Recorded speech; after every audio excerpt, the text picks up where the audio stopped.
My name is Johannes Birringer. I direct the research performance series at Brunel University. We're in the drama studio, and we're initiating our series for this year with 2 guests. And I should perhaps frame very briefly the philosophy of this seminar series this year. It's slightly different from the past because we're bringing in pairs each time that we have a seminar, and we hope to generate a new dynamic by having perhaps a researcher from our community here at Brunel meet someone from the outside, whether from the UK, from another institution, such as Melissa, who's from across the train tracks, Royal Holloway, or from the wider region of the UK as well as Europe and internationally. And the topic is meant to focus on current difficulties that we're seeing both in the economic and political realm, and also, of course, how the crisis that I think many of us are seeing in Europe, caused by a number of things, but as I experienced it quite viscerally this summer on the continent, the military conflicts in the Middle East and the flight of refugees has, I think, brought an interesting pressure on our democracies and on our societies in terms of how we open our borders or close them, how we perceive the shifts in national, international, post-colonial, post-war cultures, or how we actually are helping to end the wars or to confront the economic difficulties that we saw very clearly last summer with the case of Greece and the question of whether countries such as Greece, Spain, Portugal can stay in the EU. And I think the question of UK and England staying in the EU or staying a partner of the EU is also coming up in I guess, a referendum. So there's an economic, political context, but also I think in terms of the research, I'm hoping to bring in artists and scholars and researchers that address vital questions in their research that concern political issues or cultural issues or issues of performance that reflect power relations. So today it's a great pleasure to welcome Melissa Blanco-Borelli, who will be our first speaker, who is a senior lecturer at Royal Holloway and has done a lot of research in I guess, the colonial, post-colonial scenario in dance. She's a dance lecturer, and she has 2 books out on subjects that I think are touching on her lecture today. And a new book is coming, on the role of the mulatta in Cuba. And I think the whole question of the mulatta body will jive well with, connect well with Broderick's talk. Broderick Chow is a lecturer in theater here at our university, has done extensive research in performance and politics, in labor, in issues also of the racialized body, and I think your talk will address Filipino bodies in performance.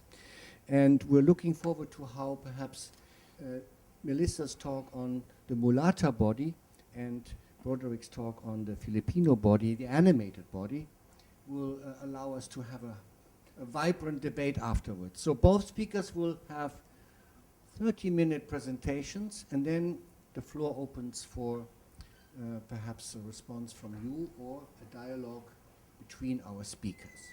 That's the agenda.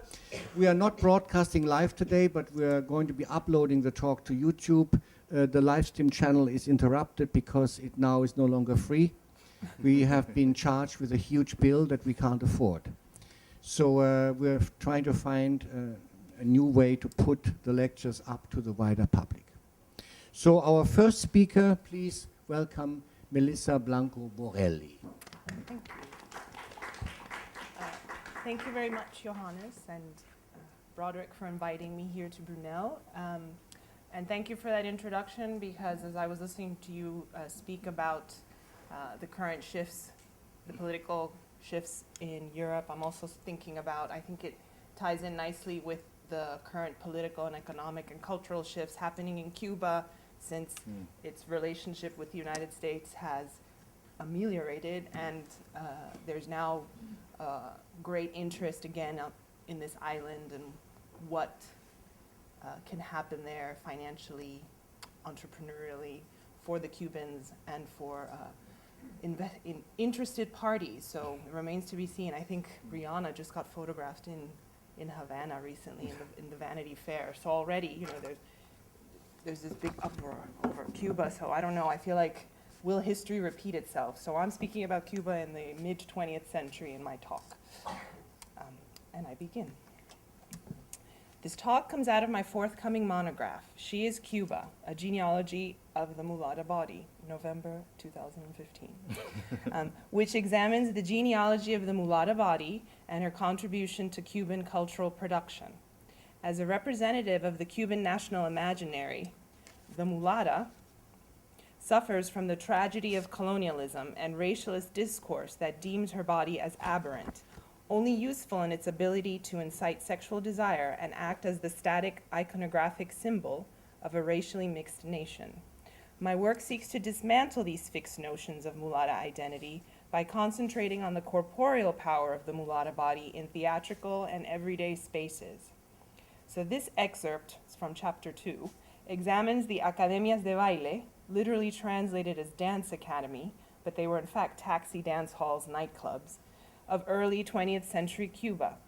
Academias de baile, such as Marta y Belona, drew mobsters, crime, and prostitution, leading Fidel Castro to not just eradicate them physically, but historically as well. Within these academias, mulatto women would dance, teach, and often engage in consensual sexual liaisons with men. I am particularly interested in how these women choreograph their bodies within these spaces. What happened to the mulatta women who used to dance and teach there?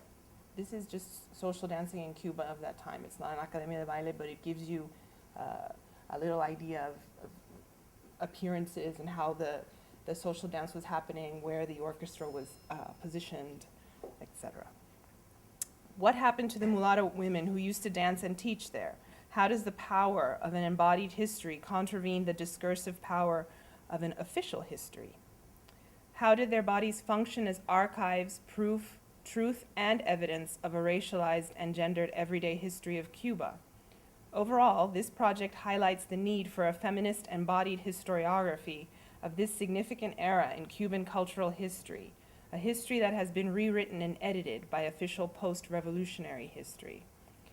This chapter engages with the complexity of how to tell a history of nocturnal dance activities that have been archived in stories, rumors, metaphorical and real silences, and embodied memories. My stories come from oral histories shared by dancers, musicians, entertainment magazines of the era, and journalistic and fictionalized accounts of the academias. By focusing on oral history, dancing bodies, some gossip and ephemera, I seek to challenge the historiography and national historical projects that have established prescripted ways to remember and materialize history through archives or other discursive practices. I make material the elusive mulatta of the academias through these ephemera, voices, and recollections. Here, I take a cue from historian Louise White, as I am also interested in, quote, expanding historical epistemologies to find the very stuff of history, the categories and constructs with which people make their worlds and articulate and debate their understanding of those worlds. Rumor and oral history facilitate this function. Donna Haraway calls this situated knowledges, and my interest lies in bringing this method of telling history to the foreground, similar to the way the mulatta occupies the cabaret space's center stage. The historical imperative here lies in rendering valuable everyday modes of exchange and communication. But first, I have to come clean. Initially, I wanted to find and interview a mulatta who danced in an academia de baile. It did not happen. No actual mulatta materialized. However, the mulatta does not remain absent. Instead, she appears through the recollections of Cubans who remember those spaces, danced in them, and can still describe what some of them and the people look like. I spoke with a woman who had a neighbor who worked in an academia de baile, but she did not share too much information. She merely said that some of these women wound up marrying their dance partners and they proceeded to have a good life and become respectable citizens. Another friend set up an interview with a woman who had danced at an academia. I remember moving from feeling elated to that of deflated on the day of our scheduled interview. Her daughter called my friend and informed us that her mother's head was not well, or as they say in Cuban Spanish, tenía la cabeza mala, and could not really meet, let alone remember anything specific. I found out she was in her 80s, so I was not necessarily surprised, but days before, she had expressed an interest in wanting to speak with me. The daughter's refusal to allow her mother to speak with me evokes Kamala Visweswaran's ethnographic refusal of the subject. Here, the silence may perhaps speak to notions of shame, respectability, and bourgeois codes of conduct that situated the academias as sites for public women. Had she spoken to me, would she have been admitting to being a public woman, and did her daughter feel uncomfortable with this label? I cannot know, but I began to consider how the idea of shame and ethics clouds the topic of social dancing prior to the Cuban Revolution. Because the then military dictatorial regime of the current Cuban state, I wrote this before what has transpired this year. Because the military dictatorial regime of the current Cuban state has had the objective of de-emphasizing and to some extent extinguishing the historical relevance of social dancing pre-Castro. Perhaps these spaces of social activity remain archived. As such, some Cubans may not feel completely comfortable in admitting their participation in such activities. In this Cuban world of the never-ending night, where the rhythmic echoes of the bongo drum and the swish of crinoline-heavy skirts accompany the bodies moving from club to club, from academia to academia, and from one body to the next, the mulatta becomes the centerpiece of the story. From her body, narratives and discourses of race and nation emerge and partner with social dance history to elucidate the project of Cuban nationhood. By aligning the mulatta body with a social dance history of Cuba, not only am I demonstrating how bodies might serve as a primary site of inquiry, but also I am providing another example of what Homi Bhabha would call the narration of nation. For me, the mulatta is a Cuban archive, if not the Cuban archive. The Cuban cultural imaginary's investment in the myth of the mulatta renders her an archive of the Cuban condition, the Cuban state, and thus further allows said archive to be pulled out, written, rewritten upon, circulated, and referenced during different moments in Cuban cultural history for different reasons. Thus, this genealogy of the Cuban mulatta gestures toward a way to theorize the body as living history speaking with corporeal eloquence. Per dance historian Lena Hammergren's suggestions on the necessity of intertextuality to tell a dance history, I make use of interviews, literary texts, Cuban entertainment magazines from the time period, and photographs to approximate what it may have been like to dance and work at an Academia de Baile. I also draw upon my research in Havana, where I attempted to locate the Academia spaces by taking walks around the city. Marta y Belona used to be where that lot is now, actually. Taking walks around the city and having conversations with journalists, historians, and musicians. So just as a side note, this was a cabaretucho called El Faraón, and if you go now, it's a car, what do you call it, a car replacement? You know, thank you. I can only think of the word in Spanish. And still on top, if you see, there's like these sculptural medallions. It's the face of the pharaoh, El Faraón. So, yes, what do you call those?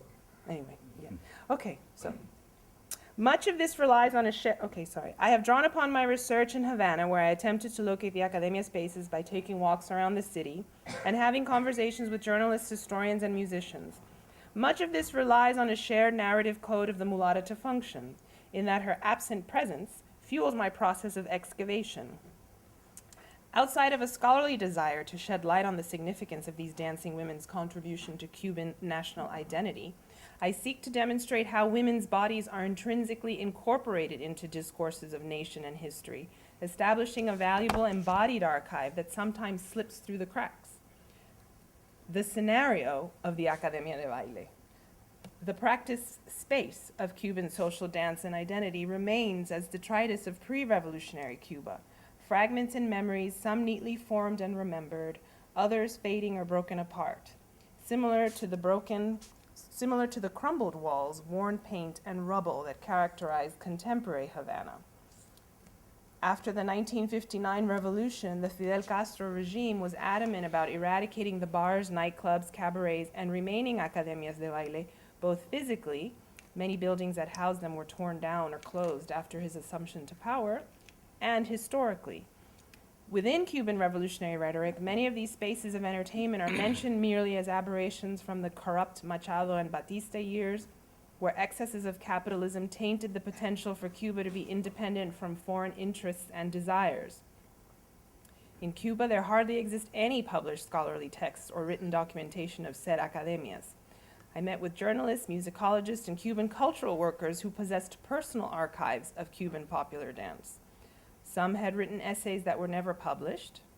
For example, my friend Jose Galiño is an archivist at the Instituto Cubano de Radio y Televisión, and he had a lot of material, but that was unpublished. Others had collections or clippings or extracts from published books, such as Radames Giro, who's a well-known ethnomusicologist, while still others generously shared a rich supply of personal contacts and photographs. And this is my friend Rosa Marchetti, who works at the Sociedad General de Autores y Escritores. So, when I noticed the repetition of rumors, stories, and names from different sources, I began to consider how crucial rumor can be to the historiographic project of nation.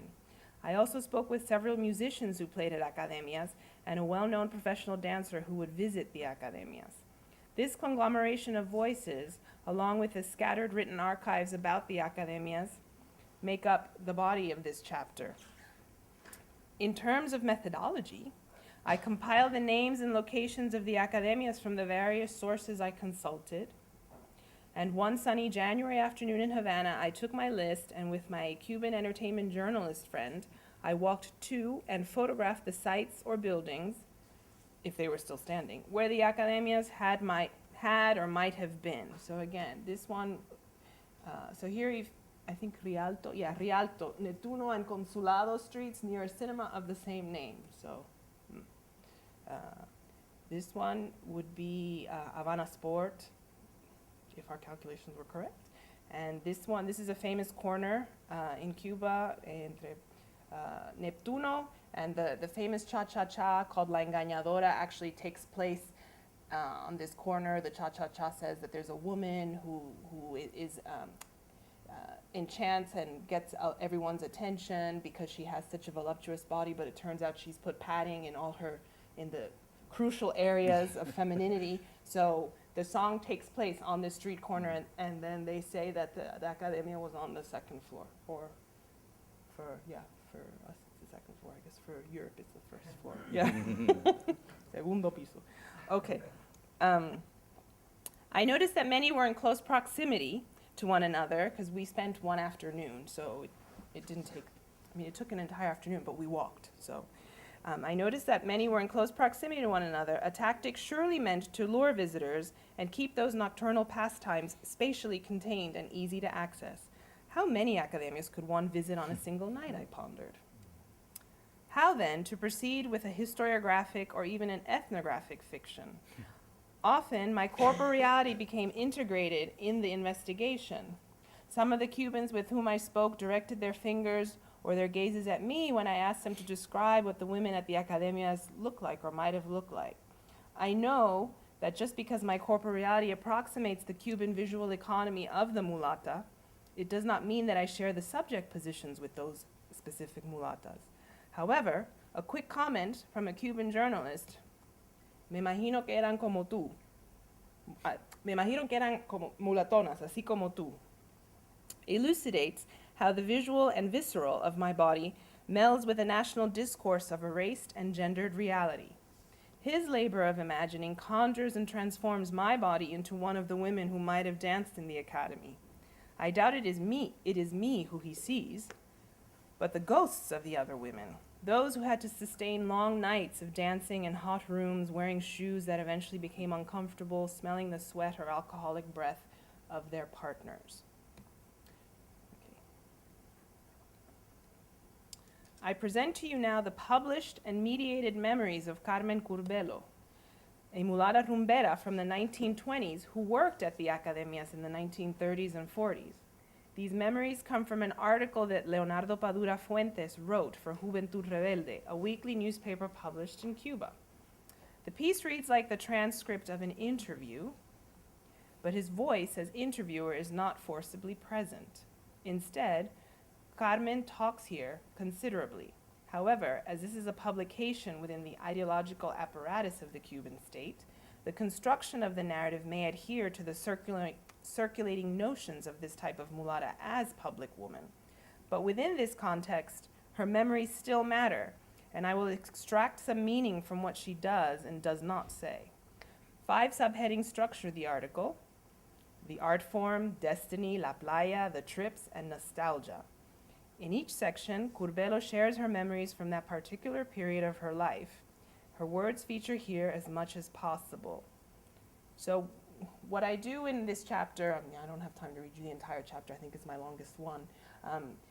I first feature the memories from one of the musicians, singers that was at the Academia. Then I feature the memories and recollections from the dancer. And the singer, he's white Cuban and he was a singer.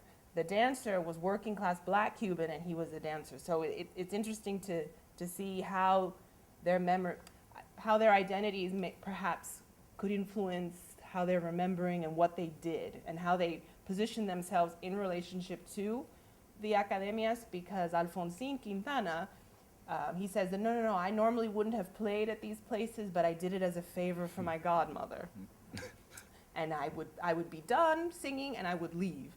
Whereas the Afro-Cuban gentleman he's in his 80s and he still goes out dancing, and he runs this jazz dance weekly event. He says, I went there to dance. I just went there to dance, and there was this American woman that sometimes would come visit, and I would take her out. Hold on a second, let me check if my wife is listening. And one of them I met in person, and the other one I met, I couldn't meet in person, and I explained why his brother had fallen ill, so he had to go to the hospital. So I talked to him over the phone. So, so that brought its own methodological challenges, again, because here I am wanting to have the voice of the woman come through, but there isn't one. So then I found this article. I said, okay, let me see how I can position her as the star, so to speak. And then I also find there's several novels that have been written that take place in academia, so I take excerpts from that. And then I can talk about this later in the Q&A. At one point, I actually write a story. And I was influenced by Trinity Minha, Women Native Other, how she speaks about the concept between history and story. And sometimes if you pay attention, according to her, if you pay attention too much to history, you're forgetting all the stories, the everyday stories that are happening. So I'm thinking, well, surely there must have been a lot of intimate relationships between the women at the club, so why doesn't anybody write about this? So I did. Anyway, here we go. Remembering the academias. O ya lo bailao, quien te lo quita. All right. So a brief aside. That was one. Here's another. Although oral history and its transcription misses the nuances of spoken language, its rhythm, elocution, speed, I foreground the life of this Cuban mulata, Carmen, who learned how to dance and engage in hypnosis. This is my theory that I cover in my monograph. There's a little explanation of what it is there. I am attendant to the multiple layers of translation in my presentation of Curbelo's life, so I do not treat them as static memories, documents, and words. Instead, I emphasize the difficulty in fully retracing and recovering the everyday embodied histories of black and brown bodies. Thus, recording their words and memories through my use of language will always regrettably fall short. This wavering of confidence feels like a sickness, not unlike Derrida's archive fever, in that the archiving and recording process sets up the power and authority of the state. By no means am I in service of the Cuban state. I hope not. But in my attempt to position these embodied histories as archives, I find myself complicit in the ideological establishment of state archives. As historian Carolyn Steedman comments about the archive, quote, "There is the feverish desire, a kind of sickness unto death, that Derrida indicated for the archive, the fever not so much to enter it and use it as to have it. But what does its possession set up? What is at stake in this process of setting up an archive based on memories embodied and sensorial, incomplete yet temporal? A proposition I put forward here involves the affective and intellectual labor of memory in the construction of a national history. It's not a new proposition, but within this context of a Cuban nightlife, I am interested in how this construction can help us consider how Cuban mulatta subjects set up their relationship to the state and established its reliance on their choreographies of race, gender, and sexuality for meaning. In Curbelo's interview, economic necessity and the financial possibilities that dance as a profession could offer emerge as the main themes. She speaks to the physical challenges that dancing presented, admitting that there were times when she would be done with work and would find herself hecha leña, a Cuban colloquialism that means to be exhausted. El problema es que cuando son las 4 de la mañana o las 5 y uno está hecha leña después de haber bailado no sé cuántas congas, sones, danzones, pasodobles y rumbas y sacas la cuenta y ve que no ganó ni pa'l chicle, entonces te entran ganas de llorar y tienes que tomarte un ronazo fuerte, reírte y mirarle la cara a la vida y decir, Carmita, pa'lante. Although Carmen enjoyed dancing, she articulates the difficulty of dancing as a profession. Later in the interview, she admits that she did not learn how to dance until she arrived in Havana at the age of 20. She was born in 1909 in Cienfuegos, the 8th of 20 children, and she left home in 1929, leaving behind 2 daughters. Yo ni siquiera soñaba que alguna vez iba a ser artista, pero bien dice el refrán que la necesidad hace parir mulatos. Once in Havana, she discovered musicians from her hometown living at Amistad 17. And here her memory is so good in this interview that she remembers addresses and street corners even when the places no longer exist. They used to work at a cabaret called Mi Surco, which was by San Jose and Lealtad. She became a housekeeper for these musicians, cooking, cleaning, and laundering. One day, a woman from Pinar del Rio visited them. Curbelo couldn't remember her name, but this woman told her where she could go earn more money. She took Carmen to the Academia de Baile, located by Shanghai and Galeano streets, and I showed you a picture, where the owner immediately hired her. Pero había un solo problema. Yo no sabía bailar. So this is interesting. The owner's choice to offer her a position evidences how the mythology of the mulatta informed his decision. Here, her appearance labored for her and promised that she could not only dance, but also attract attention that would translate into capital. So that's something that I tease out in my monograph about how the mulatta sometimes doesn't even have to do anything. She just has to stand there and appear, and the body works. You know, that's where this concept of hypnosis comes from. The body itself works this magic. She's a conjurer in a way. And it's a dialectical relationship, right? Because she can only be that if she's being looked at, but she's responding back anyway. The appearance labored for her and promised that she could not only dance, but also attract attention that would translate into capital. As a mulatta, Curbelo guaranteed a good business investment. El caso es que como yo era joven y sin vanagloriarme, linda de verdad, fíjate que me pusieron el pollo, los hombres que iban a la academia sacaban tickets para bailar conmigo y me decían que no me preocupara. Ellos me enseñaban a bailar.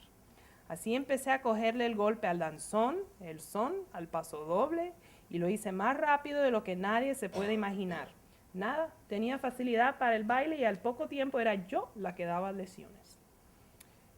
In A History of the Son, Adriana Orejuela Martinez writes that at the academias, quote, gentlemen indulged in the pleasure of dancing with true experts in dancing material, end quote. An interesting contradiction occurs here, as Carmen admitted to lacking dancing skill once she began working there. Her case may be an isolated one, but given the information gathered in this chapter, I suspect that there were other women who, out of necessity because of their aesthetic appeal or through a social connection, procured work at academias without necessarily knowing how to dance. Their corporeality labored for them even before they engaged in the labor of partner dancing. Orejuela Martinez's quote around the word expert alludes to how the narrative of these academias was couched in bourgeois morality. Her statement could be read as ironic, with the real expertise of these women lying elsewhere, or if social dance could really produce experts at all. Academias did not provide job security. Sometimes the owner would have an altercation with the police or the government, and the academia would be forced to close. Musicians and dancers would then have to find other academias that would take them, hoping that the new one would not encounter the same fate. After working for about 1 year at the one by Sanja and Galeano Streets, Curbelo had to look for a new job once it closed. Yo tenía mis contactos en La Habana y me dijeron que en la Valla de Gallos de Marianao había otra academia que necesitaba muchachas. Allá me fui, me contraté y tuve la suerte que esa academia también la cerraran, después de una bronca que hubo en la que mataron a un hombre. Y otra vez, yo en el aire y caminando, fui a caer en la playa de Marianao. Eso fue en el año 30 y estuve bailando ahí hasta el 1943. Una vida. Playa de Marianao became a hub for social music and dance activity. During the 1930s, Marianao began its rise in popularity and many bars, clubs opened. El Pompilo, Los Tres Hermanos, El Paraíso, El Pennsylvania, El Rumba Palace. And so this is usually on the last page of Show magazine, the magazine I showed you from the late 50s. It stopped, I think, in 1961, if I don't know. And it would have a listing of the clubs, the address, the phone number, and the top line, you know, the people that would be performing. So I don't have time to tease stuff out here. In fact, I don't even do it that much in the book, but because it would take my project somewhere else. But I like this picture because it shows sort of the circulations of race and the problematics of race in Cuba. Because look, Moroccan nightclub, and they have a guy in blackface, and Celeste Mendoza there at the Ali Bar Club was a really famous singer at that time. So that's why I picked that picture too. Okay.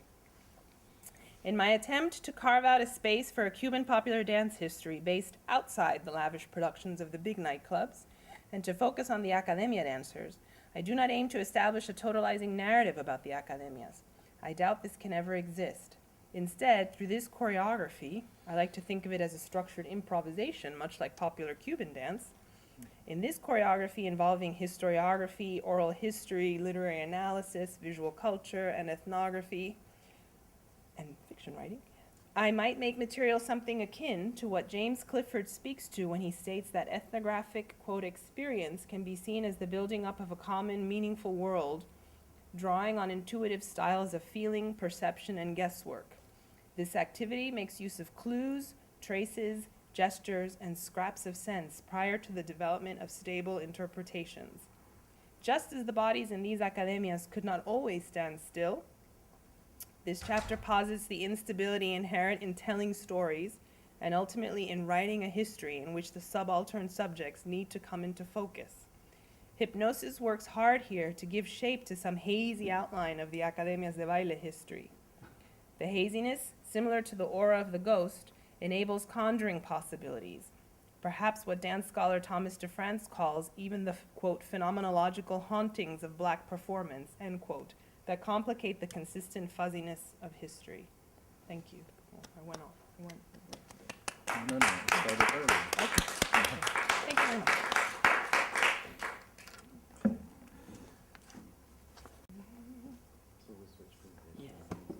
So while I'm getting set up, it's I wanted to put the two papers together just because it's interesting that Cuba and the Philippines have both incredibly similar but very, very different post-colonial histories.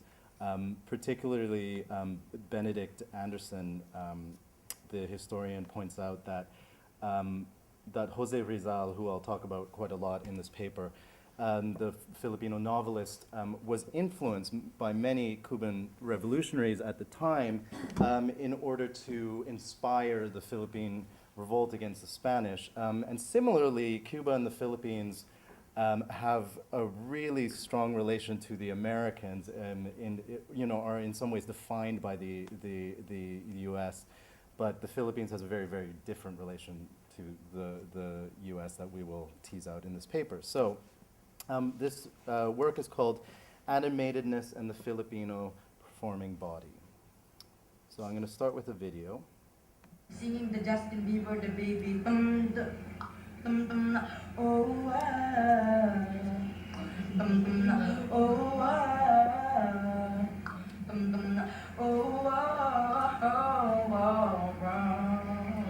you know you love me, I know you care. Just shout it never, and I'll be there. You want my love, you want my heart, and we will never, ever, ever be apart. Are we an item? Girl, we play. We're just friends, Okay. This video on YouTube was called Filipino Street Kid with Amazing Singing Talent Must Watch. The description said, this video is showcasing the very talented homeless kid from Pampanga, Philippines with a very nice voice. Please help spread this video. He has a really good potential in singing. The Street Kid is an Ayeta, one of the Austronesian groups native to the mountains of northern Luzon, named Arjon Gilbert.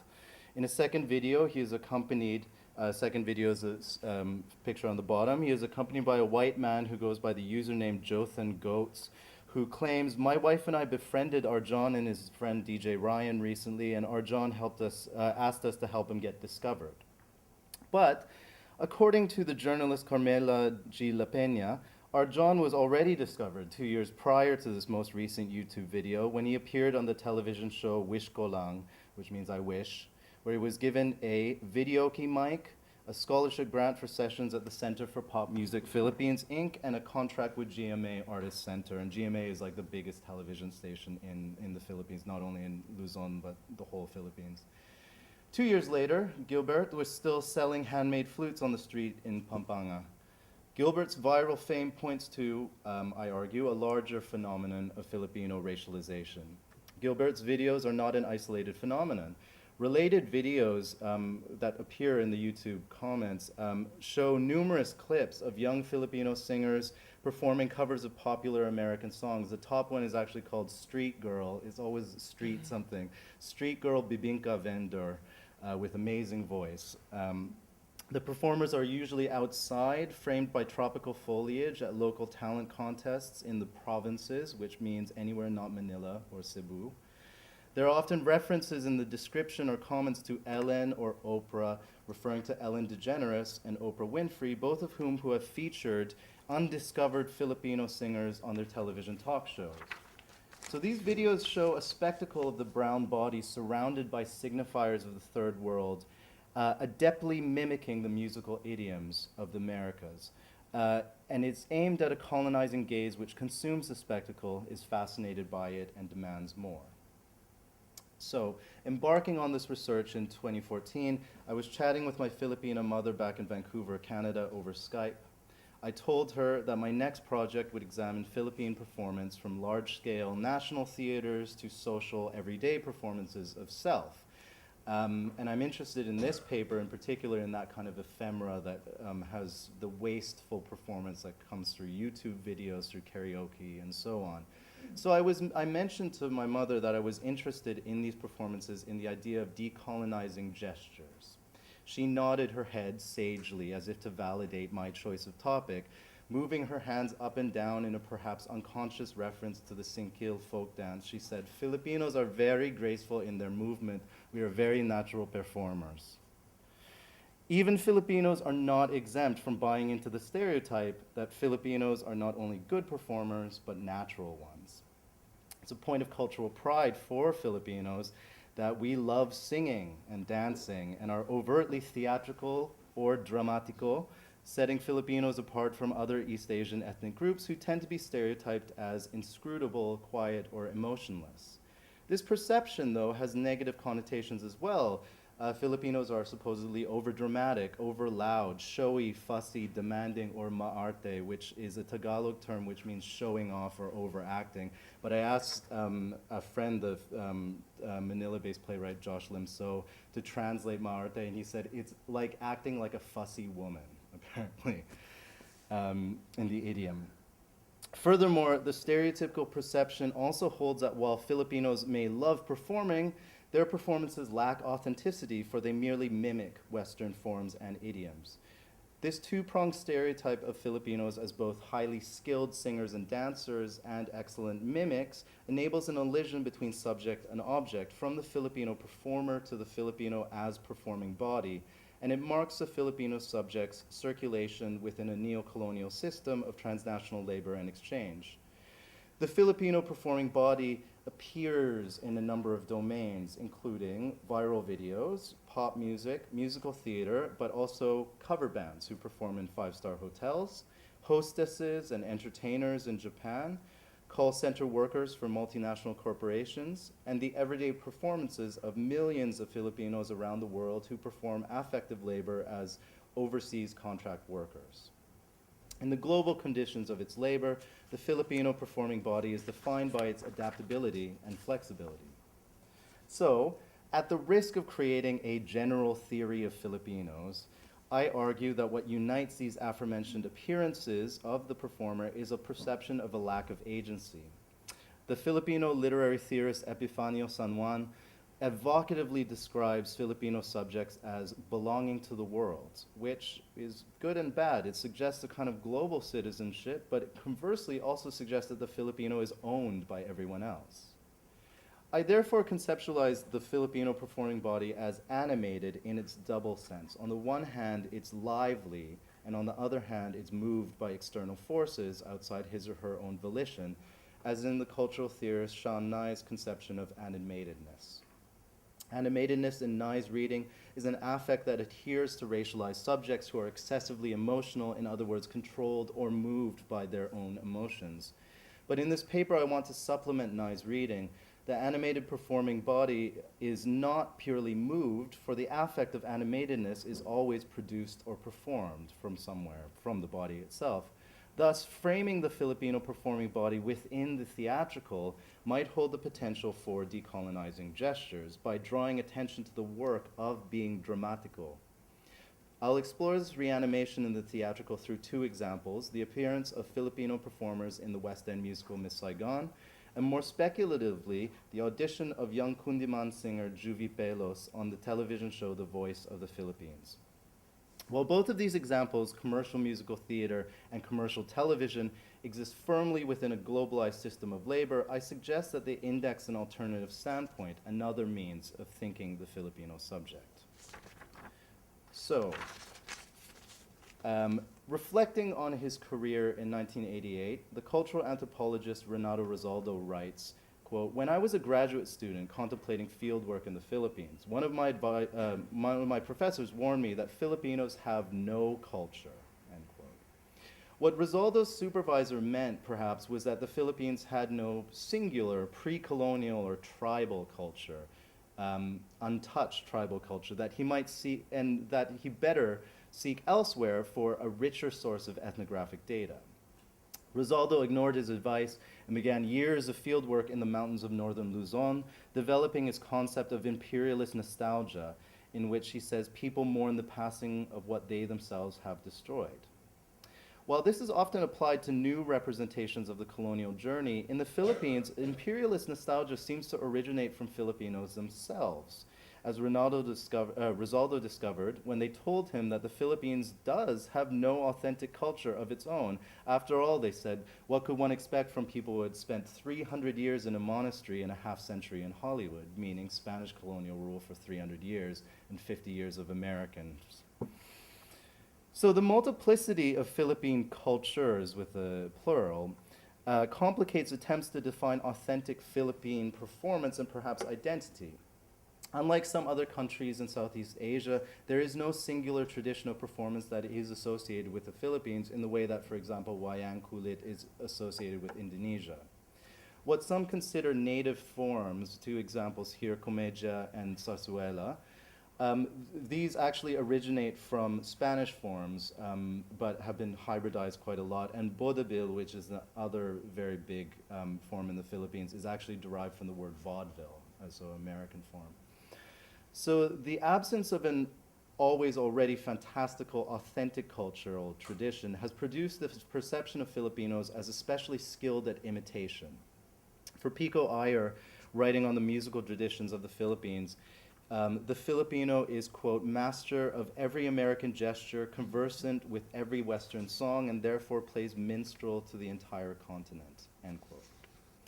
Mimicry, or gaya in Tagalog, the language of the Philippines, or one of the many, many languages of the Philippines, is an issue of national self-determination, as the imitation of American culture can be seen as colonial mentality, an internalized oppression manifesting ethnic and cultural inferiority.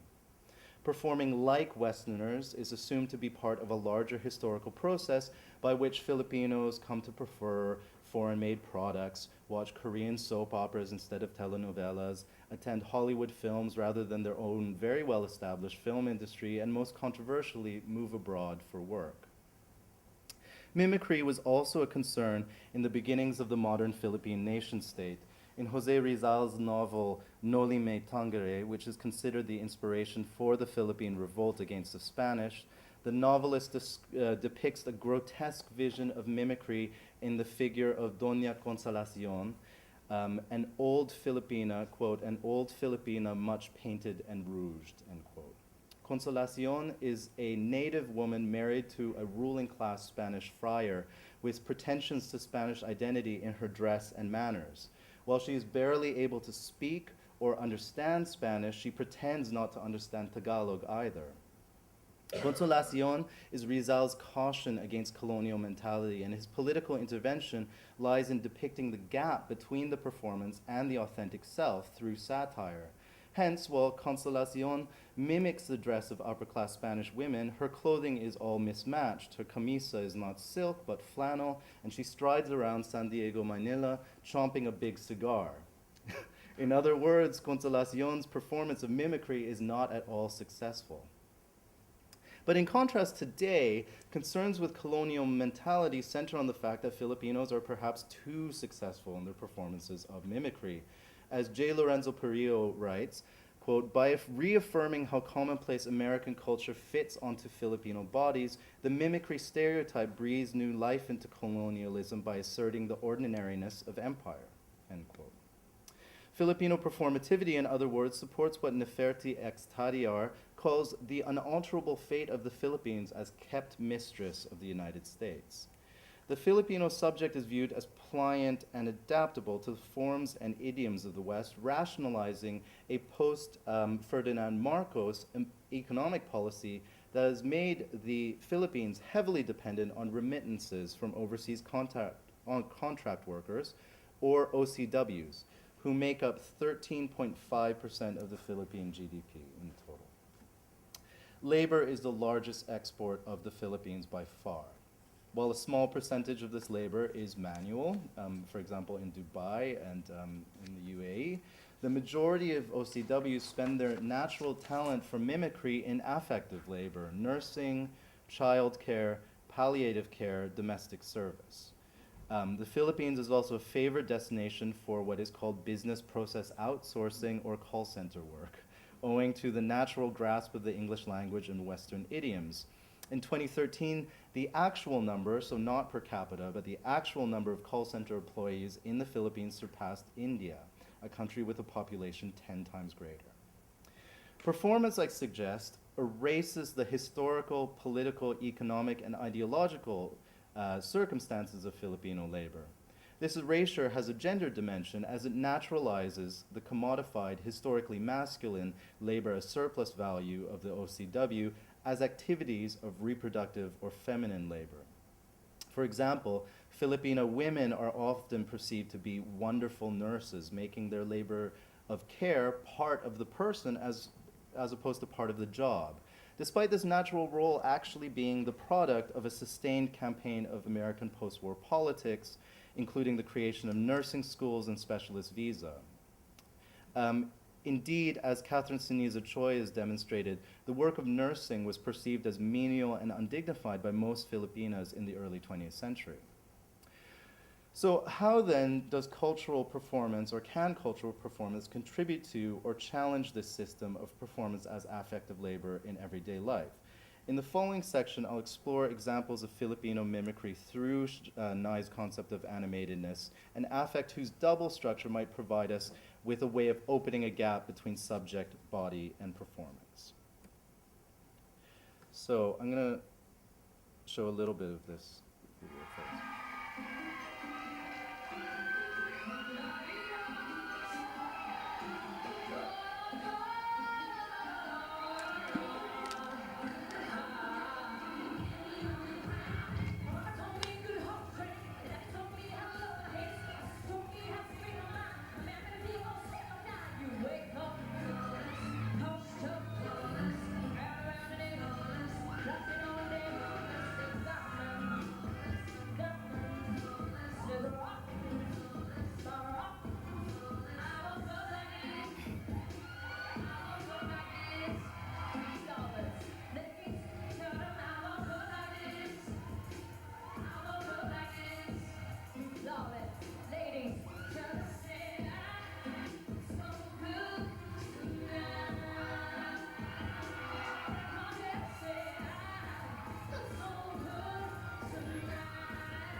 So, if there's anyone who has mastered mimicry in Pinoy popular music, it is Sara Geronimo. Nicknamed the pop star princess, Geronimo is known for her covers of American popular songs on Philippine variety shows such as ASAP, which is what we're watching now, or Eat Bulaga. As this video shows, Geronimo is skilled at mimicking both the vocal styles of the artists as well as their physicality. Even on her original Tagalog language songs, Geronimo appears to be not so subtly aping the styles of other artists, from the Sierra-inspired choreography of her Awit award-winning single Ikot Ikot to the fashionable EDM feel of her recent hit Kilometro. Despite what most would consider Geronimo's lack of authenticity, her performances are at the same time undeniably moving. The effortless quality of her belting vocal register, which is called birit in Tagalog, can raise goose flesh up the arm. One is reminded of Aaron Hurley's analysis of Celine Dion's performances, which hold an affective charge prior to the conscious thought whether one likes or dislikes Celine. In this way, Geronimo's performances illustrate the double structure of animatedness, a perception that one is moved and that one is moving. Sean Nye defines animatedness as the most basic or minimal of all affective conditions, that of being in one way or another moved. However, while seemingly neutral, in context, she says, quote, the affect becomes twisted into the image of the over-emotional racialized subject, abetting his or her construction as unusually receptive to external control. Nye's argument takes an early stop-motion animation and representation of puppets or dolls in literature and TV to suggest that, quote, animatedness seems to function as a marker of racial or ethnic otherness in general, end quote. Coupled with a perception of liveliness and life in animatedness is a sense of objectification where one's body and voice is controlled by an invisible other. In other words, there are those subjects who are animated and those who animate. It's not a coincidence that the rise of animatedness as an aesthetic affect, think for example silent film comedy, parallels the Taylorist or Fordist paradigm of the automatized body. The colonial gaze relies on both dimensions of animatedness. Firstly, viewing Filipinos as overly lively and not in control of their emotions, and secondly, as being pliant and able to be animated. You can see this application of this racializing technology in President William McKinley's declaration of the benevolent assimilation of American colonization. And this is what he said. Regarding his decision to keep control of the islands after the Spanish-American War, he declared, quote, there was nothing left for us to do but to take them and to educate the Filipinos and uplift them and civilize and Christianize them, and they were already Christian already, so, and by God's grace, do the very best we could by them as our fellow men for whom Christ also died. And then I went to bed and went to sleep and slept soundly. So there's a sense of being a sculptor, to uplift, civilize, Christianize. The civilizing animus of the American empire operated through a standardized education, universal adoption of English, and the introduction of a bicameral political system. Today, the soft power of American popular culture is perhaps, though, the strongest factor. So the viral spectacles of Filipino mimicry in American popular culture therefore suggest that something else is in play with the fascination of Filipino imitation, a sense of a body and voice animated for elsewhere. Take, for instance, Random Girl. Random Girl. So in 2012, a YouTube user uploaded a video which was called "And I Am Telling You, Random Girl, SM Megamall," SM is Shoemart Megamall, of a Filipina girl dressed casually and wearing a red backpack, singing the Act 1 closer of the musical Dreamgirls at a karaoke tester display at the department store.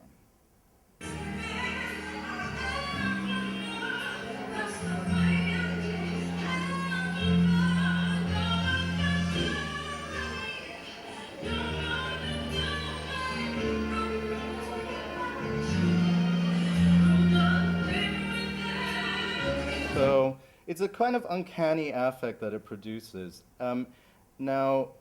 Another video of Random Girl soon appeared straight after, of her singing "I Will Always Love You." I'll play it in just a second. Her powerful voice and striking capacity for imitating American singers led to these videos going viral. Soon after, she was interviewed on the American talk show Ellen. Identified finally as not a random girl but a Zendi Rose Tenerife, she entered the show to the tune of South Korean artist Psy's Gangnam Style, which was then at the same time blowing up the internet, which is a weird Orientalist elision of Asian nations not even in the same part of the continent. The interview is interesting for the way in which Tenerife wants to position herself outside the idea of random discovery. She says, "I am always going there, to Shoemart, to get attention from everyone." And Ellen says, "That's the only place you could go." DeGeneres, the white American talk show host, focuses on the discovery of natural talent in an unlikely place, but Tenerife asserts a pleasure in performance and attention-seeking. So there's a similar case in Charisse Pempenko, the little girl with the big voice. At only 15 years of age, Charisse's soulful contralto caught the ears of producer David Foster, who helped develop her American career, where she was presented as a doll-like version of glamorous American singers whom her vocals imitated. She's only about 4'11", so there was always a sense of being a kind of doll or puppet in her voice.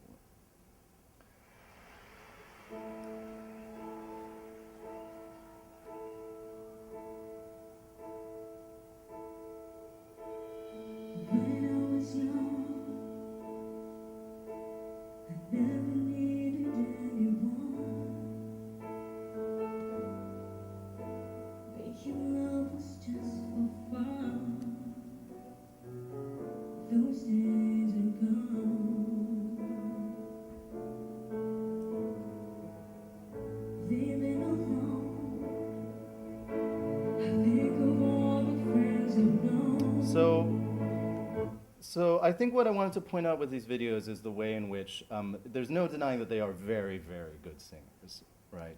But there's a sense that there's an underlying fascination with Asian-raced bodies naturally performing American pop music to this degree, where the voice is almost coming from elsewhere. So in the first Random Girl video, it abruptly starts with Tenerife already in performance. It's shot, I'll just show you the frame. It's shot from some distance with her back to the audience, back to the camera. So we are initially unable to match this amplified voice with a small, unassuming girl looking at the karaoke machine. However, a later clip shows Tenerife acknowledging her audience of shoppers. So in the very beginning, she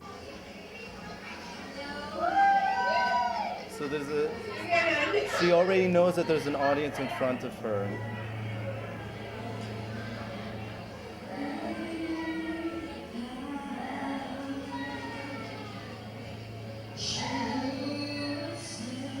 So in this clip, you already saw that the Shoemart employees were setting up the karaoke display for her, as if this was a thing that she always did. Later on, I'm just going to skip ahead to the big climax, because there's a bit that is quite full of meaning for me.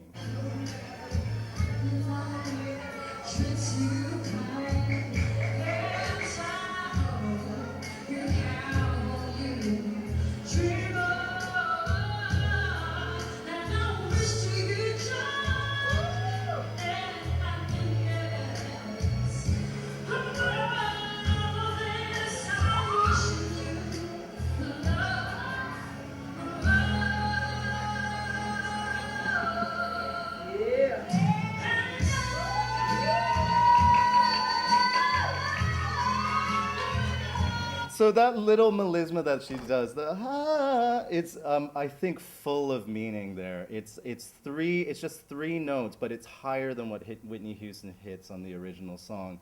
And for me, that demonstrates this kind of pleasure seeking that Tenerife was talking about in her interview. Clearly what she's not doing is just simply imitating the song. She's performing and seeking pleasure from her audience.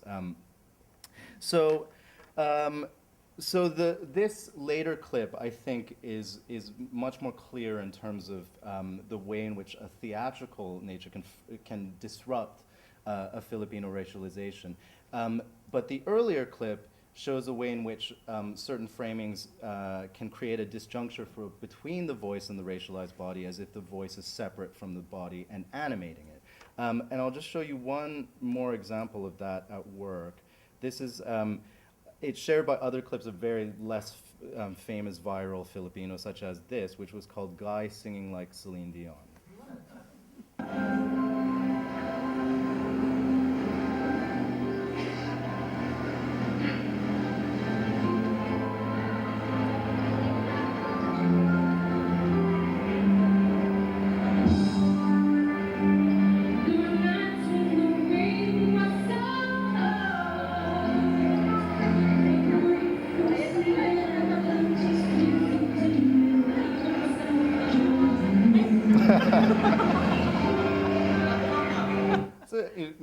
So, you get the point with that. So framed for the Western gaze, the videos leave out the actual circumstances of the singer's talent. Both Charisse Pempenko and Zendy Rose Tenerife had appeared already on television talent shows Little Big Star and X Factor Philippines, respectively. The post-viral record deals of the singer show the animated Filipino performing body validated by circulation within a global or Western system of cultural production, denying their agency as performers in their own right. However, what if we were to depart from the framed spectacle of the animated Filipino performing body and instead consider the Filipino performing body that is, there is no doubt, doing the animating? How might theatricality be a site for this shift in perspective? So I want to conclude by exploring two examples that, for me, do this. And the first is a kind of unlikely one. These Filipinos have appeared in productions of Miss Saigon around the world. Indeed, Pinoy theater impresario Dong Alegre has worked with Macintosh to find Filipino talents and develop them into what he calls Saigonistas, in an informal Miss Saigon school. The restaged 2014 production of Miss Saigon in London's West End holds to the same pattern, with 8 to 10 performers at any one time of Filipino nationality in the principal and ensemble cast, including the understudies for Kim, who are both from the Philippines, and the actress who plays Kim most of the time, who's actually American, Mexican, Filipino. So resting on some assumptions of Filipino mimicry, the Miss Saigon industry might therefore be considered a form of fantasy production, ideological spectacle that disguises a neocolonial relation. However, I argue that the compromised form of theater itself opens a gap for the agency of the performer to be perceived, since, unlike the framing of the viral Filipinos, the Filipino performing body in the theater performs affective labor to simulate affective situations. The current production of Miss Saigon, which is directed by Lawrence Connor, has an eye for naturalism. Aiming for filmic veracity, his staging presents its Asian and non-Asian ensemble engaged in numerous everyday tasks around the intimate love story of the principals. Yet the naturalism of its dramatic representation is repeatedly punctured by the theatrical form of the musical, where bursting into song draws attention not only to the role, but to the work of performing the role. In the frame of the theater, the excessive animatedness of the Filipino performing body is able to exceed its roles and trouble the very sense in which it has been racialized. We fully become aware of the embodied presence of Filipina pop star Rachel Ann Go, and not the character of Gigi. We become aware of the way that Go moves or animates us in her song Movie in My Mind. This presence is correlative to Lucy May San Pablo Burns' concept of puro arte, a term she draws from a Tagalog phrase meaning show or artifice. For San Pablo Burns, to be called out for being puro arte is to be questioned about one's veracity and authenticity, yet it's also recognition of the work and labor of this extravagance. Applied to the Filipino performing body as a site of mimicry, then, being puro arte can be thought of as a moment of recognition that what is animating the body is that body itself. So after her appearance in Miss Saigon, Rachel Angot announced that she would be remaining in London and taking up another role in a West End musical, Fantine, Les Mis's tragic heroine. Whereas in Miss Saigon, Go played an Asian role, in Les Mis, Go effectively appears as a white character, an 18th century French seamstress. Her black hair is covered by a long blonde wig, and she wears the layered gowns of the period. The unsuccessful mimicry might initially put us in mind of Rizal's Dona Consolacion, where a gap between body and role is obvious. Yet, unlike Rizal's caricature, when Go belts out the signature tune, I Dreamed a Dream, what is perceived in that gap is not mockery, but agency. In other words, when the work of performing the role is highlighted by the frame of the theater, the Filipino performer is read not for her uncanny animatedness, but for her ability to animate, shifting from mimicry to mimesis. So let's return to Noli Me Tangere one final time. Rizal was careful not to present Dona Consolacion as pure caricature. In one very emotional scene, she orders her servant, Sisa, to sing for her. Sisa responds by singing a kundiman, a melancholy, plaintive form of native Tagalog love poetry, sung love poetry. Listening to the music, Consolacion finds herself overwhelmed by grief or damay and orders Sisa to stop singing in perfect Tagalog. The authentic strains of the kundiman have, finally, pierced through her performance of colonial mimicry. So a viral video from 2014 illustrates an interesting parallel to Consolacion's awakening. Taken from the audition portion of the Philippine version of the global television format The Voice, the video depicts the four judges, Sara Geronimo, singer and presenter Bamboo, Lea Salongo, and Apple DAP of the American rap group Black Eyed Peas, sitting, as per the format, with their backs to the singer Juvie Pelos.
The words Pelos begins to sing are miles away from I Woke Up Like This. Mula sa wala mundo ay inikha, nilik na muka sa siblab na nagsimula. The sound of the music is unfamiliar, and the judges share looks. What song is this, do you know? Salonga asks. As Pelos reaches the high note of the chorus, all four judges turn their chairs around, captivated by the strains of what they now realize is the kundiman. The interruption of The Voice, a TV show designed almost entirely to showcase the mimicry of the Filipino performer by the native love poetry of the kundiman, would be expected to have a similar effect to Dona Consolacion's hearing of Sisa's song, reminding the Filipino viewer of the native authenticity that has been lost. But I suggest it actually asserts something rather different. Pelos's Kundiman singing was framed not as some ancestral tradition, but as part of her training, which she gained at a performing arts school. She later went on to use this training to compete in the battles, where she was eliminated after singing Marvin Gaye's What's Going On.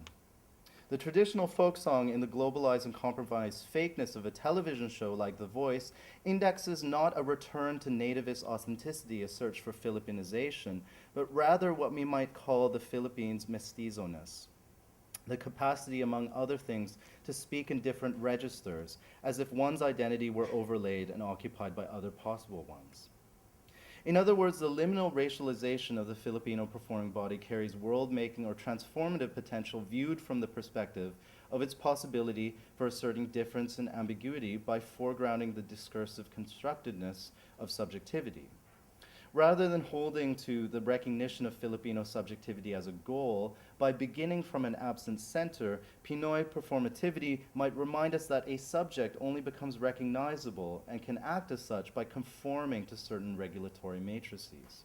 In other words, the empty performance of imitation in the theatrical frame might allow us to view the performativity of all identities, showing that the Filipino performing body is not the product of history, but an agent of its process. Thank you.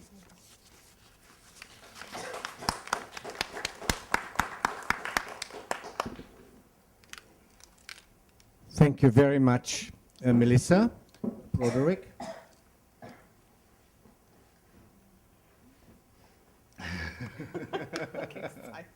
This is very exciting, and also I think now that you end with that reference to mestizo-ness, beginning with the mulata body, I think we have a very rich spectrum now of discussing the lectures, and I open the floor. Yeah, let's see how we can dig into it. And is this published already, or is it fresh? No, in process? It's in process. Because they both, I think, have appeared together in the Zizek book, right? Yes. Yes, and so it's great that you are working on also on joint publications. So if you feel that you can begin with a question or a comment, please raise your hand, get the microphone. Elizabeth. I immediately had a question about third cultures for both of you, in how through the mulata body and through this mimicry, as Broderick calls it, how you feel like present day, or maybe for you slightly before present day Cuba and in the Philippines, how that has sort of manifested in with regards to identity of these specific bodies, so the performing body and the mulata body. So third culture, you say? Yeah. Okay. So that what I read was from my chapter 2, my last chapter in the book. I bring the discussion to the contemporary mulata. You know, the book's entitled A Genealogy, so I'm basically tracing sort of, I'm tracing how her hips are specifically aligned with her body to the extent that they become a corporeal signifier of nation. And I align it with different sort of social dances that emerged from the late 19th century to now, ending with the despelote. I don't know if anybody's familiar with that frenetic sort of salsa dance. I mean, that's the only sort of a frenetic type of salsa dancing. So in a sense, it's not, I wouldn't say that it's a third culture, because the mulata has been a body in Cuba since first contact. You know. I'm trying to argue that it has a long history, and rather than examine history through archived texts or through logocentrism, let's look at the Cuban popular history or Cuban cultural history through a female body and see how that body is actually making history and responding to history and negotiating with history. So perhaps that's the third that could be the third culture, the way that these bodies, I guess, animate or partner with the hegemonic idea of state. I think for the Philippines, what's quite interesting is that, like, the nation only exists as, and the culture only exists as a kind of mixed, as a mestizo nation. Like, the first people to ever call themselves Filipinos, and taking that on as a signifier of their identity, were mestizo. By definition, they had to have been born there. Generally, they were mestizo Chinese or mestizo Spanish, and there were like all sorts of categories that the Spanish imposed upon the nation. But Jose Rizal, for instance, is you know, Chinese mother, native father, who took on a Spanish name. You know, it's already a very mixed culture. If we were going back to a kind of authentic culture, it's very difficult. I mean, there's just so many languages. There's just you know, many different cultural parts of the archipelago. But the other thing with the Philippines is that they've had to reckon with, in the 20th century, diaspora to such a significant degree compared to other nations, because of the fact of so many moving abroad for work. So at any one time, every person in the Philippines probably knows a relative who lives abroad, and that there is a kind of negotiation of that third culture of somebody who is sending something back. So like, their culture exists both in, say, Canada and back in the Philippines. And they have like a word for it already, which is the balikbayan box, like an object that signifies this. It's just, it's like a big cardboard box that gets filled with things from the diaspora country and gets sent back. Even though they have those things in the Philippines, it's just a kind of symbol of sending back the other culture to. So there is that kind of performative mixing in that gift exchange. Can I just add something? Because you were talking about the country being mixed. Yes, I would agree. Cuba is the same situation. You have the indigenous with the African, with the European. And I think mulata, the term mulata as a racialized category has a lot more value, because it's a way of acknowledging the blackness but not admitting blackness. So Cuba has to deal, and I argue that Cuba still deals with its blackness by sort of sanitizing it through the mulata, because the mulata becomes sort of the palatable brownish blackish body, right? This is so fascinating, and I mean, Broderick was in fact the one who wanted us to title today's first session with the title Decolonizing Gestures and the Colonial Gaze. Can I just make a small question about the gestural side of the hips? In my reading of some literature on Cuba or on the Caribbean, Antonio Benito Rojo mentions the hips of the mulata as she walks in a certain way. Yeah. Is that a racist comment? Yeah, It is. yeah. I take issue with that.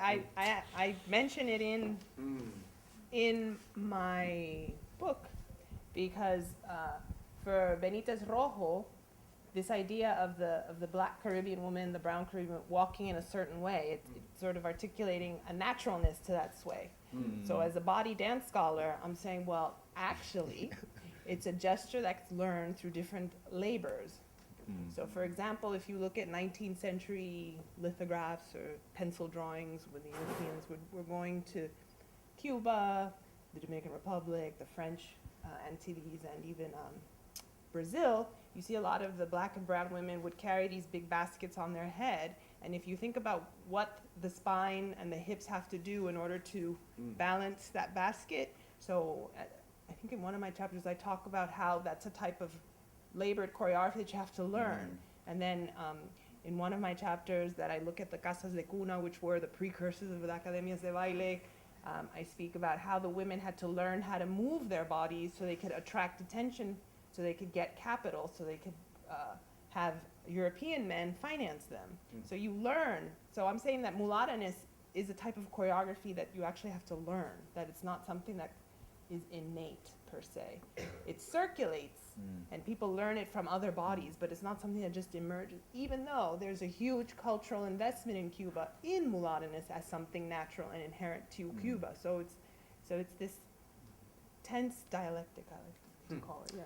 Thank you. Maybe we can come back to that. Sue, you had your hand up. Thank you. I'd just like to say thank you to both of you for your presentations.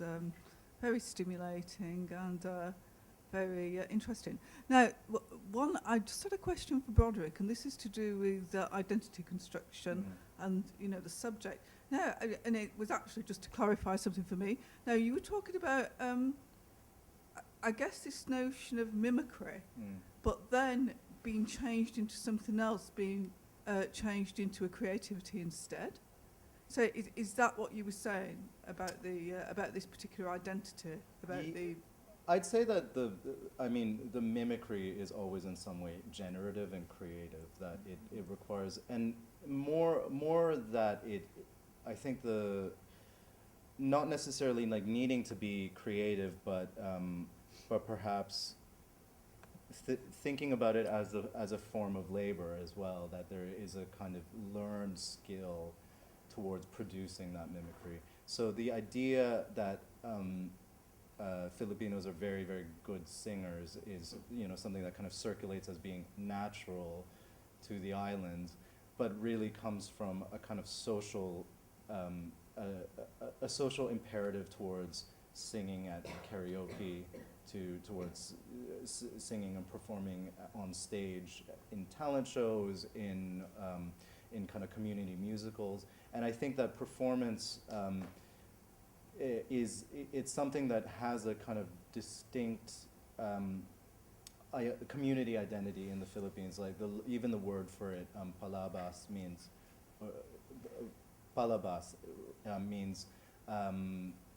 like to continue outwards. So it means like self-expression facing out towards your society, and it's like in contrast to the loob, which is like your inner being, and is bringing that loob outward.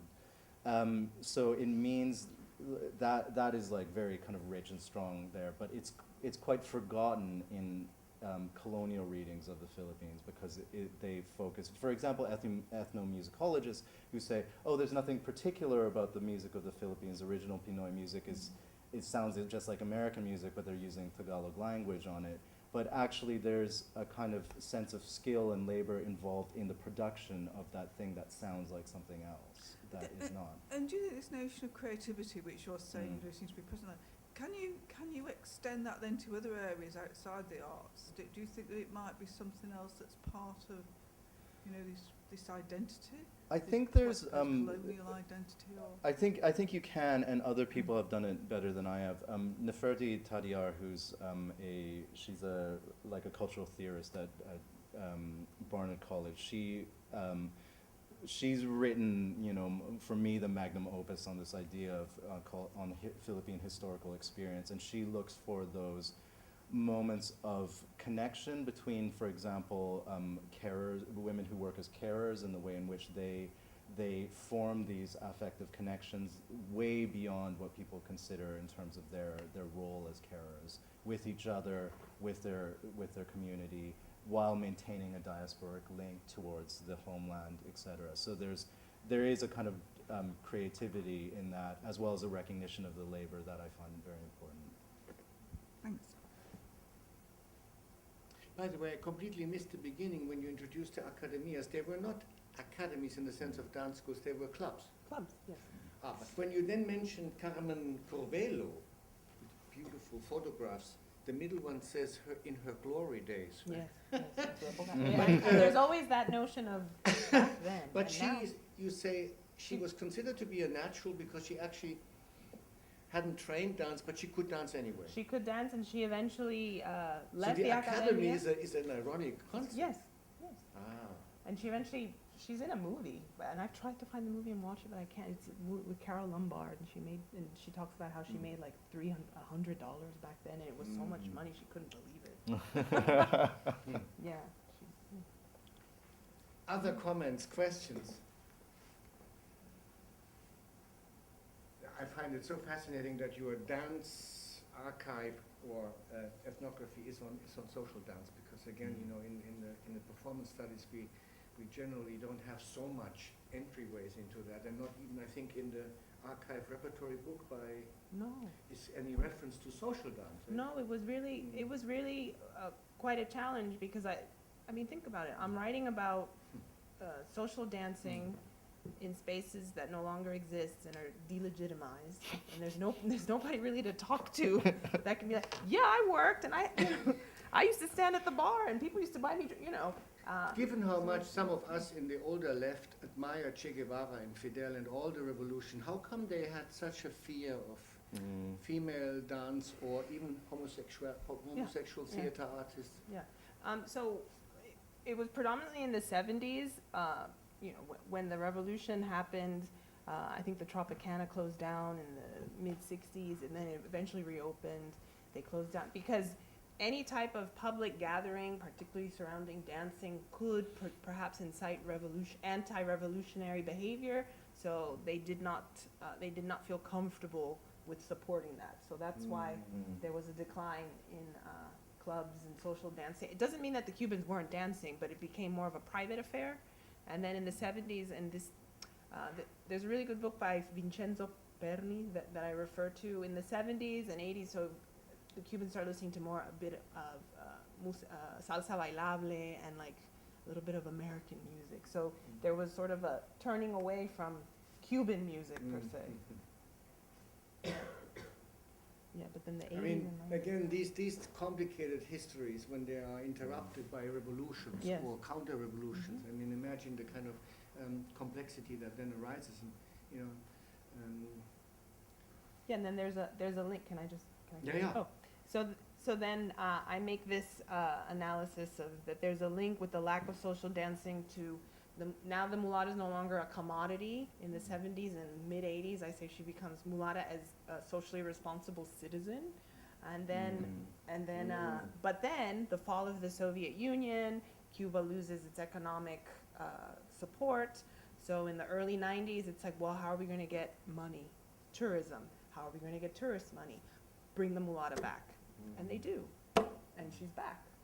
She hasn't gone. She's back. There's a saying, and I think I start my last chapter, that they say, is, again, rumor, gossip. Several people have told me this, no, there was once a woman watching this mulatta walking down the Malecon. I don't know if anybody's been to Havana or seen pictures, but it has that boulevard along the sea that the water crashes. And people walk back and forth, and there's a saying that says, oh, this older woman sees the mulatta walking back in the lycra, because they always make fun of how mulattas like to wear little lycra biker shorts and stuff. And she's like, they criticize her so much, but it's the mulatta that's saving this country. So, and this is during the Periodo Especial, which some people say it's still going on, right? So it's something about the mulatta as commodity and her relationship to the state that is still prevalent in Cuba. So one could argue that that's an inherent tragedy, but I'm saying no, it's not, because let's see how the body that can approximate that type of identity, let's see what she does in order to have some agency despite all this historical, societal, cultural, political, economic pressure. And agency, I mean, Broderick, you are using the word the affect of the animatedness. So affect for you has political power. Yeah. Comments from the group. Let's go for another 5 minutes because it was such an intense dialectical lecture.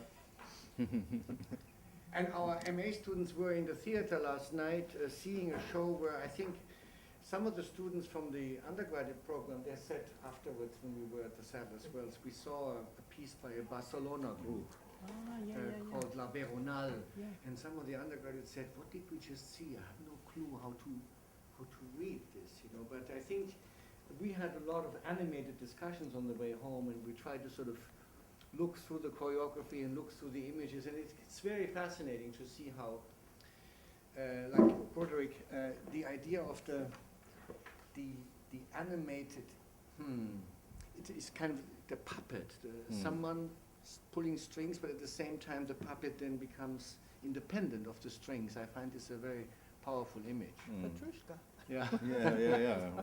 Do you want to comment on this notion of the animated? Let's pass the microphone. Yes, Tariq.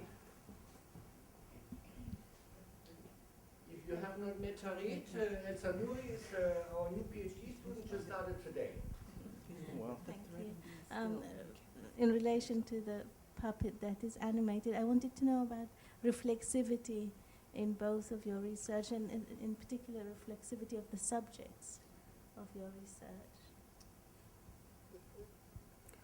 Do you mean like how we How we relate as- to the subject, or our own identity politics, or identity, or how we identify within our subject? Yes. Okay. So, for me, this this is a really rich topic. Actually, it could go on for a while. For me, I wanted to do this project and to think about this project because of the sense at which I perceived Filipinos worldwide, globally, being perceived racially, and this kind of concept of animatedness has come from that. And where I'm looking at those moments of towards finding agency is because of myself as a performer. It's hard to separate for me that embodied pleasure of in performance from the kind of external reading. So for me, none of what I do is natural.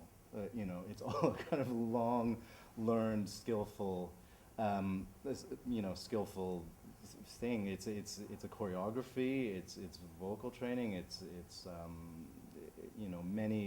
it's a sense of being able to socially fit into certain situations, to perform. There's a labor of performance in all of that. And I'm trying to identify those moments of agency within what is, effectively a kind of, often these videos are produced as evidence of a kind of wholesale dismissal of Filipino culture. What's quite interesting as well is that because I'm a diasporic Filipino person who doesn't come from the Philippines, and still holds a lot of ties in the Philippines, but I've never lived there for any extended period of time.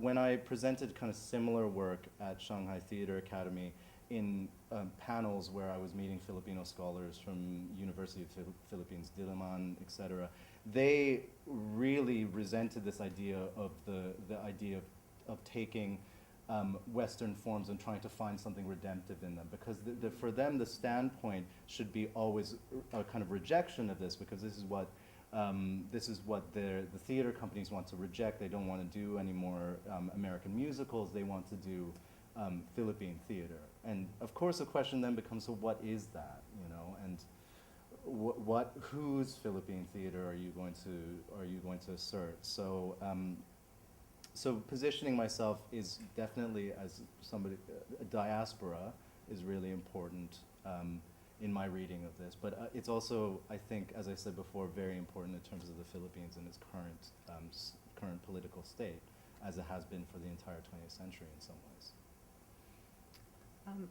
I'm very forthcoming about my reflexivity in this project in my book, because my prologue, I begin with a family story.